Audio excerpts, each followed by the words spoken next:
Hey everyone, this is the third section of Chapter 4 of Marxism and Democracy by Lucien Laurat. I was originally going to try to read this chapter as one video, but then the first section was, 40 minutes long or so. So I decided against that. So, this is the third section.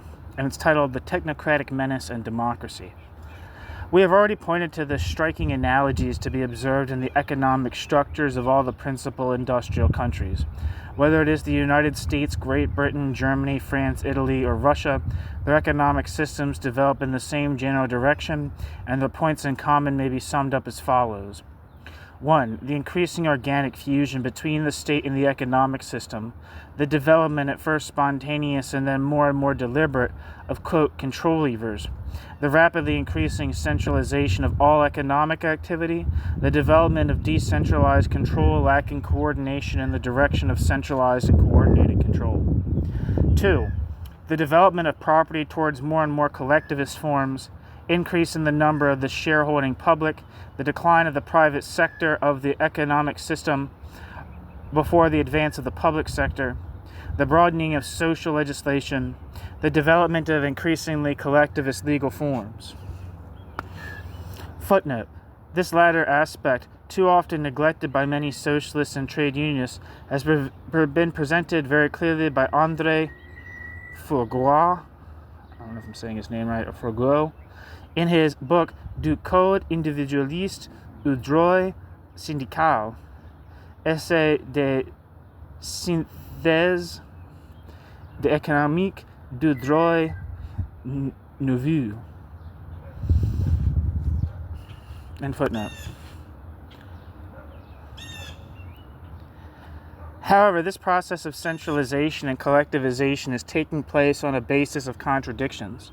The control levers and such property as has already been collectivized are not in the hands of society as a whole. A small minority controls these levers and administers this collectivized property exclusively in its own interests. In the totalitarian countries, the people are prevented by violence from expressing their will, and in the democratic countries, they still passively tolerate this situation. 4. This small minority occupying all the commanding positions is recruited from all social classes.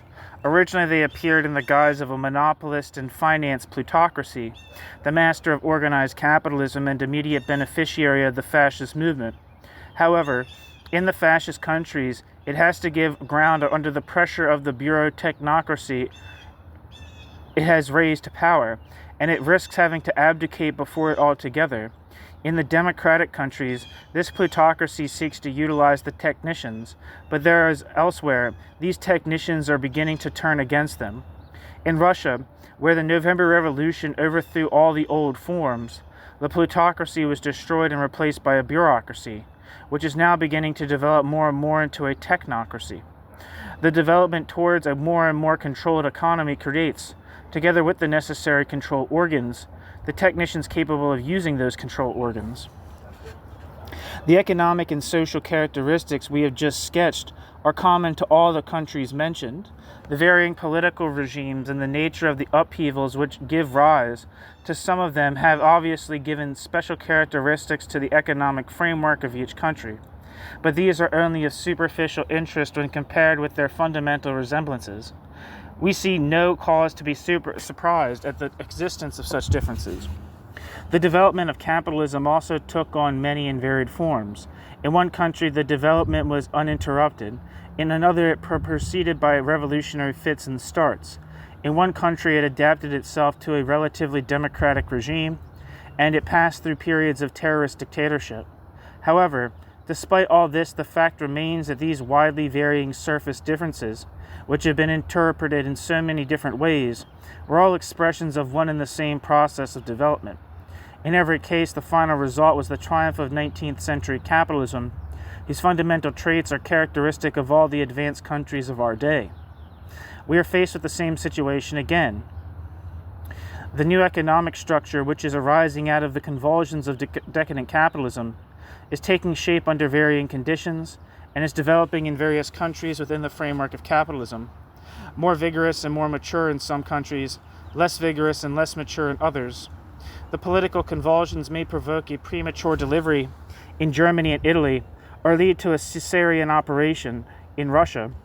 We must decide once and for all not to let ourselves be hypnotized by this or that particular feature of this or that regime or political event, but to keep our minds fixed on those factors which are generally valid and common to the fundamental economic evolution of them all. If instead of studying the general economic characteristics of advanced capitalism, Marx had confined himself to enumerating the differences between the political regimes of Great Britain, France, and Germany, he would never have been able to provide us with the indispensable key for the understanding of modern social development. To a certain extent, the totalitarian countries show us what is likely to be the future of Western Europe and the United States, though not necessarily the future of their political institutions. We categorically reject the absurd idea that all countries must in any case and under all circumstances pass through a fascist or Bolshevist dictatorship. However, from the standpoint of the economic structure, it appears quite certain to us that the, quote, intermediary forms, end quote, to which British, French, and American capitalism will ultimately give birth will be a more and more controlled economic system with increasingly collectivist forms. Seeing that not everyone is qualified to control economy, those who do so will inevitably be the specialists, or if you like, the technicians, and it is here that the technocratic menace looms up. Because we must make a clear distinction between the technician pure and simple and the technocrat. For a long time, the great majority of the technicians were absolutely hostile to the idea of socialism and to trade union organization and action. The majority of technicians thought themselves better able to defend their own interests by making common cause with the capitalist against the working class. This mental attitude corresponded to social relations existing throughout the past century. In a period when the shareholding public was still comparatively restricted in numbers, and when the employers owned and directed their businesses themselves, the technicians collaborated closely with their employers, and they enjoyed an income which allowed them a reasonable hope of one day rising into the ranks of the possessing classes. Today the situation is different. The great spread of polytechnical institutions has led to the overcrowding of all the technical professions, to widespread unemployment amongst technicians, even before the great economic crisis, and to the great deterioration of their conditions. Industrial concentration and the gradual elimination of small undertakings now deprive the great majority of the technicians of all hope of one day rising into the ranks of a higher social class. The fact that joint stock companies have become the dominant form in modern economic life has created new relations between the technicians and their employers. Instead of an employer directing his own business, there is now a plutocratic oligarchy which commands without working and rules in reality directing the business. Formerly the close collaborators of their employers, today the technicians have become the mere servants of the plutocratic administrators. Today the technicians are becoming more and more conscious of their situation, and they are beginning to rebel against the humiliating way in which they are being treated by people that they are gradually recognizing as mere parasites. The technocratic doctrine, which arose a few years ago in the United States, was to a great extent the expression of that revolt. In proclaiming that the economic system was in reality directed by technicians, the technocrats expressed their opposition to the dictatorship of the monopolists and finance plutocracy. But at the same time, they opposed the aspirations of the working class, which they regarded as nothing but a passive instrument for the execution of their orders. We must not seek to hide the fact that such a mentality is extremely dangerous. In fact, the universal crisis, an expression of the decadence of capitalism, the working class movement and the technocracy are in agreement in their belief that a radical transformation, both political and economic, is urgently necessary, and that the anarchical economy of our day must be disciplined and controlled. However, whilst the technocrats aspire to substitute their own rule, hence the word, quote, technocracy, for that of the monopolist and finance plutocracy, socialism and trade unionism seek to place the general interests of the community as a whole above all particular interests, including that of the technicians. In short, they believe that it is not a question of replacing one set of privileges by another, but of abolishing privileges altogether. It was not by accident that the doctrine of technocracy arose in the United States, a new and young country, where the revolt against privilege takes on utopian forms, just as it did a century ago in this old Europe of ours. A few years back, we described technocracy as, quote, the utopian socialism of the 20th century, end quote. It may also be described as Saint-Simonism on a Yankee scale, which would amount to much the same thing. Footnote. In our book, 5 années de crise mondiale,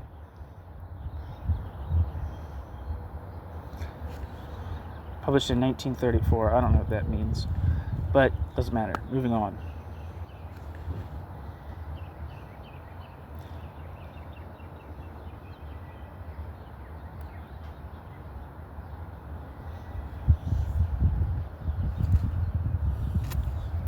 We know very well that a growing section of the technicians, particularly in France, is abandoning this technocratic mentality, and that it is giving a disinterested devotion to the organization of the working class, to which in any case the technicians belong both socially and economically.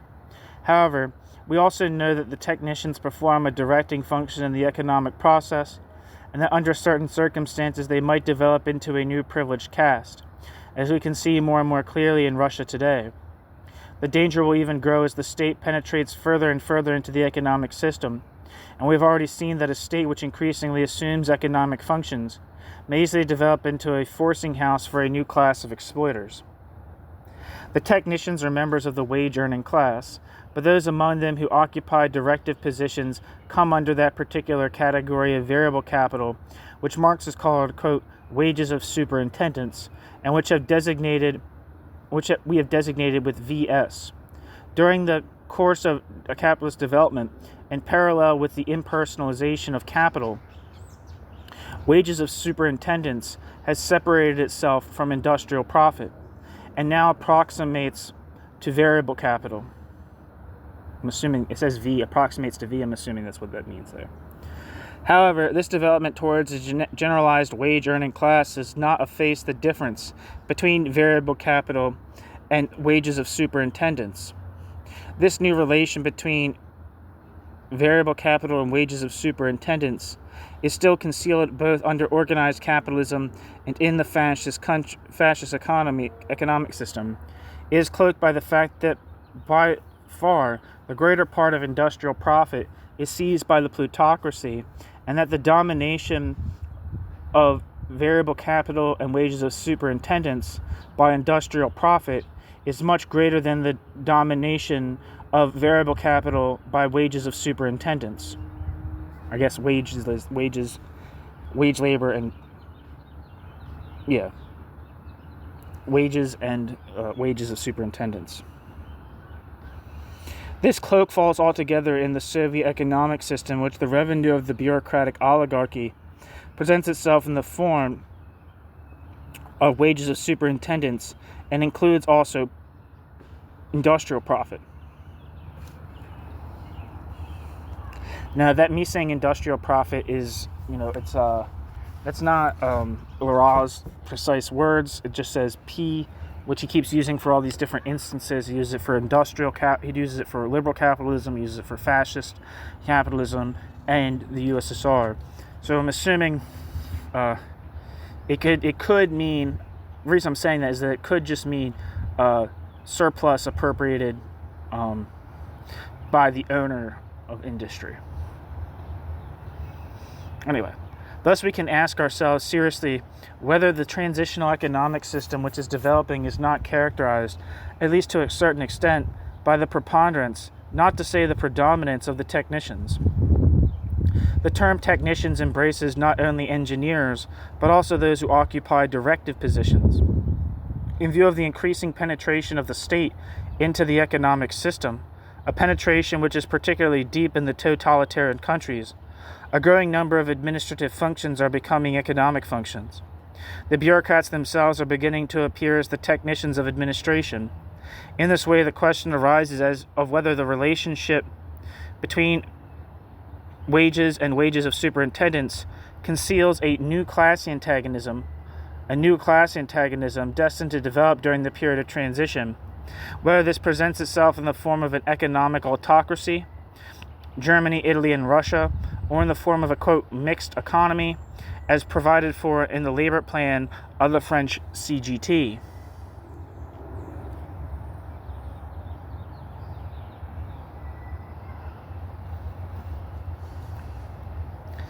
Class antagonism is another way of saying the exploitation of man by man. This exploitation of man by man has taken on many different forms throughout the ages, its three principal forms being slavery, serfdom, and wage slavery. Slavery and serfdom were based on oppression legally sanctioned. Wage slavery is based on the liberty of the worker, the exploitation of the wage worker being accomplished solely by economic laws, and not by any written law whatever. However, one condition is necessary to bring about this state of affairs. The masses of the people must be prevented from obtaining possession of the instruments of production. The mechanism of capitalism undertakes to do this on its own, and only where it proves too weak to do so does written law intervene to make good the deficiency. Footnote: see Karl Marx Capital, Volume 1, Part 8, Chapter 33, The Modern Theory of Colonization. End footnote. Compared with slavery and serfdom, modern capitalism represents a great step forward. Under capitalism, exploitation is no longer founded on a legal basis, but exists purely as the result of economic factors. The totalitarian economic systems seem to be a relapse into forced labor, into pre-capitalist forms of exploitation. However, on examining the relation between wages and wages of superintendents, we observe that this constraint is merely superimposed on an already existing inequality not caused by it. The fact that the technocracy appropriates a disproportionate share of the national revenue, that the magnitude of wages of superintendents is disproportionate as compared with wages, a fact particularly obvious in Russia, where there is no plutocracy, is due to economic causes. In short, this constraint does nothing but reinforce an already existing inequality. Nevertheless, we must not lose sight of the fact that this new antagonism between wages and wages of superintendents reflects a difference of degree and not of kind. The labor of superintendents and direction is better paid because it is more highly qualified labor, and it will remain so even without constraint and without dictatorship, as long as the requisite qualifications are rare. All attempts at excessive leveling in this respect would endanger the smooth working of the economic system, so long as there is not a sufficient number of competent technicians available. That is to say, as long as the requisite qualifications have not been obtained by a growing number of people, thereby losing their rarity. Only the higher education of the masses can remedy a state of affairs in which wages of superintendents is greater than the remuneration of unqualified labor. The quantitative discrepancy between wages and wages of superintendents will disappear only when a leveling is brought about by raising the general cultural standards of the people. Here we have the famous, quote, apprenticeship fees, end quote, of which Lenin spoke, and which the workers are obliged to pay to their specialists as long as the latter succeed in maintaining their cultural monopoly. It is a different matter altogether with the category industrial profit, which belongs by right to society as a whole once the plutocracy has been expelled from the plutocracy's position. After the liquidation of the plutocracy, the receivers of wages of superintendents, now established at the commanding points of circulation abandoned by the plutocracy, will quite naturally tend to seize industrial profit, or as much of industrial profit as they can. This is the danger which we regard as one of the fundamental characteristics of our epoch, and of the intermediate economic forms. The best antidote to this danger appears to us to be democracy. The best antidote to this danger appears to us to be democracy. Under the leaden cloak of dictatorship, the bureau technocracy is free to dispose of industrial profit just as it likes. Only the existence of democracy can prevent this. Democracy certainly cannot do away with the necessity of paying, quote, apprenticeship fees, but democracy can confine these apprenticeship fees to wages of superintendents and prevent these apprenticeship fees from becoming larger at the expense of any considerable part of what was, I don't fucking know, surplus value? Is that what it says? It says SV. I guess it means surplus value. Doesn't seem like it quite makes sense. Democracy certainly cannot do away with the necessity of paying apprenticeship fees, but democracy can confine these apprenticeship fees to wages of superintendents and prevent these apprenticeship fees becoming larger at the expense of any considerable part of what was SV. I don't know. Democracy, in other words, public control, is the condition sine qua non for any collectivist economic system. Without democracy, unless the community as a whole enjoys an absolute right of control and decision, collective property is an empty phrase. It is not sufficient that a dictatorial clique should proclaim that property is collective. Property cannot be collective until the community as a whole is free to dispose of it as it wishes. The untrammeled exercise of these public liberties is an indispensable condition for the smooth functioning of an economic system, of which an important and even vital sector is withdrawn from the influence of the automatic laws of the liberal economic system. The rentability of this sector, in which competition no longer operates, cannot be assured except by democratic control exercised by the community as a whole. In an economic system more and more penetrated by the state, democracy becomes an economic factor of the greatest importance, whereas in the epoch of economic liberalism, the democratic or dictatorial character of the political regime was of secondary importance for economic life. On the other hand, a democratic organization of economic life becomes a more and more indispensable condition for political democracy today. Political democracy is threatened and weakened by economic oligarchies, whether those economic oligarchies originate in the category of industrial profit or in the category of wages of superintendents. Political democracy and economic democracy are becoming more and more interdependent. One cannot exist without the other.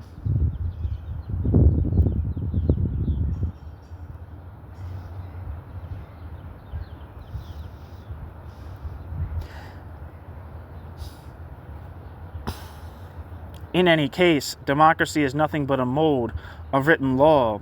The existence of this mode, as necessary as it is far from being sufficient in itself. This democratic mode offers immense possibilities, but these possibilities can become realities only if the following conditions are fulfilled. 1. The democratic will of the majority of the people. Without this democratic will, the first dictator who comes along can overthrow the democratic regime without striking a blow. 2. The competence of the masses of the people. It is useless to have wonderful democratic machinery if the masses of the people do not know how to use this democratic machinery. Footnote: one can only laugh at the grandiloquent phrases of certain frothy individuals who shriek of, quote, total democracy at the tops of their voices, but wisely refrain from telling us exactly what they mean by it. In those countries which enjoy wide public liberties and which possess representative institutions based on universal suffrage, the greater or lesser degree of perfection of democracy depends on the maturity and the ability of the masses of the people. Quote, total democracy cannot be conceived of except on the basis of a maturity equally, quote, total of the masses of the people, and unfortunately we have not yet arrived at that stage.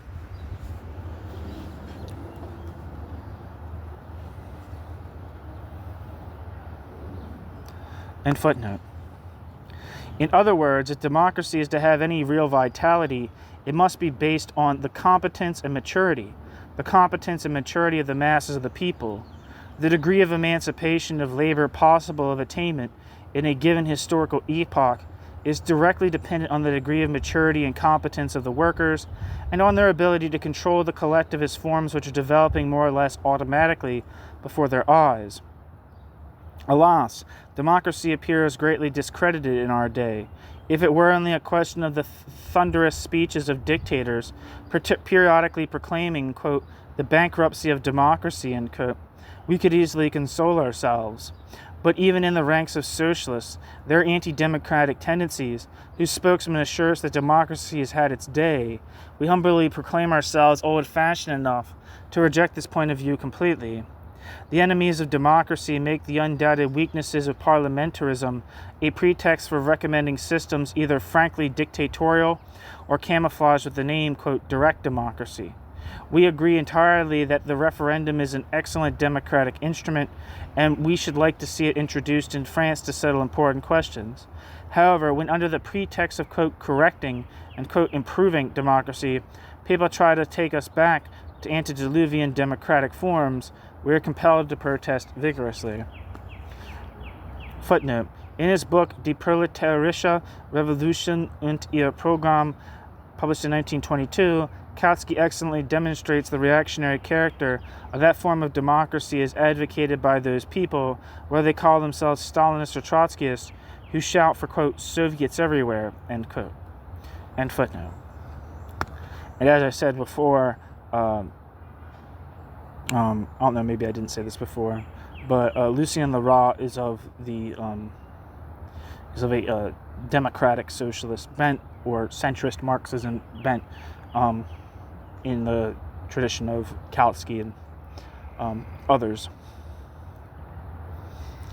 meaning that he doesn't view, like he said before about the neutrality of the social machinery, he views the bourgeois state fundamentally as neutral and open to a wide variety of content, including socialist content. Whereas other people favor a council system, which he rejects, and other people like Kautsky and Martov rejected.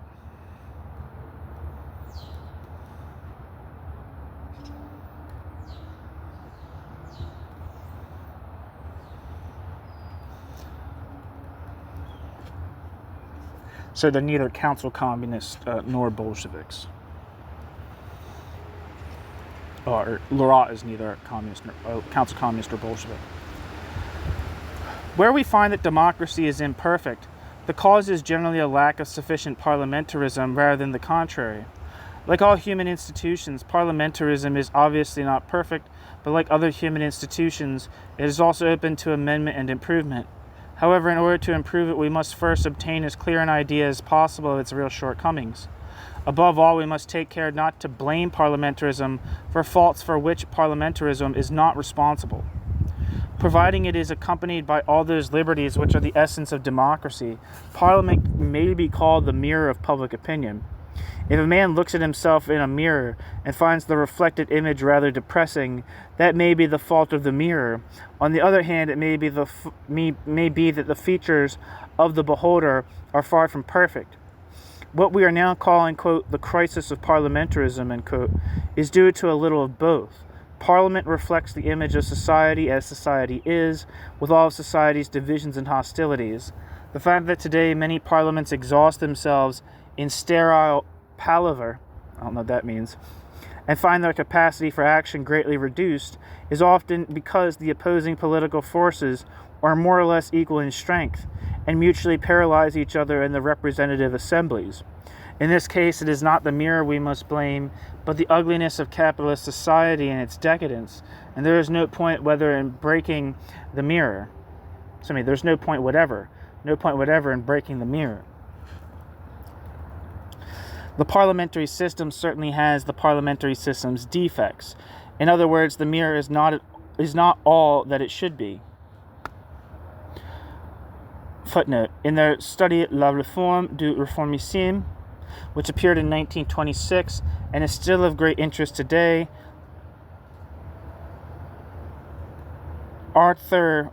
Waters and Anthony Vienne, I don't know if I'm saying these names right, write correctly, quote, in their passionate defense of democracy, the reformists were driven against their will to defend institutions which really were in great need of improvement. As a result, confusion arose in their minds between democratic functions and democratic institutions. Democratic institutions might well be changed and improved without endangering democracy. In fact, it is very desirable that it should be improved from time to time. End quote. Arthur Waters and Anthony V.N. End footnote. In this connection, the essential defect of parliamentarism today arises from the fact that the state is taking over an increasing number of economic tasks. Parliament, which is the backbone of the modern democratic state, is being called upon more and more frequently to deal with economic questions of vital importance. Unfortunately, members of Parliament are almost always elected on pure and simple political programs. Only socialist parties represent an exception to this rule and have done so for the past 50 years, and they are plainly incompetent to discuss such matters fruitfully. I guess that's members of Parliament generally. The tendency to organic fusion of the state and the economic system have given rise in certain quarters to the idea of reforming parliamentarism on the basis of two assemblies, the one political and the other economic. This idea, in itself quite an excellent one, will nevertheless prove impossible of useful realization, unless such an economic assembly is the expression of economic democracy.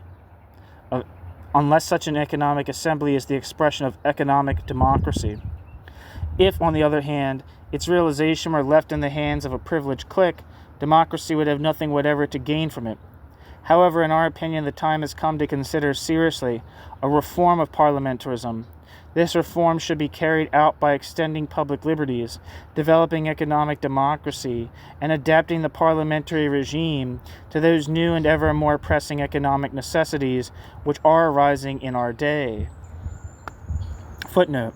See our book Économie dirigée et socialisation, Part 4, Chapter 5, where we deal more thoroughly with this question. And again, it's something like command economy and socialization. End footnote. At the same time, we should like to point out to the socialist detractors of parliamentarism, 1. Up to the present, no democratic form has been found which provides the masses of people with a better expression of their will. 2. The best way to repair the defects of the parliamentary system and to save the parliamentary system from the paralysis which results from a general equilibrium of opposing forces would be to send more socialists to Parliament. As far as democracy itself is concerned, together with Marx and Engels, we consider it the condition sine qua non of all fruitful socialist activity, because without it, collective property would be inconceivable. We believe with Karl Kautsky that, quote, to doubt democracy is in reality to doubt the proletariat itself, end quote. And that, in general, the existence of a dictatorial and authoritarian government at a given moment proves, for this moment at least, quote, the inability of the proletariat to emancipate itself, because no proletariat capable of doing so would tolerate for one moment any government determining what it should read, what it should hear, and what it should do, end quote. Kautsky. Footnote. See Karl Kautsky, Die materialistische Geschichtsauffassung, Volume 2, published in 1927. End footnote. And that's the end of Section 3 of Chapter 4 of Lucien Laurat's Marxism and Democracy.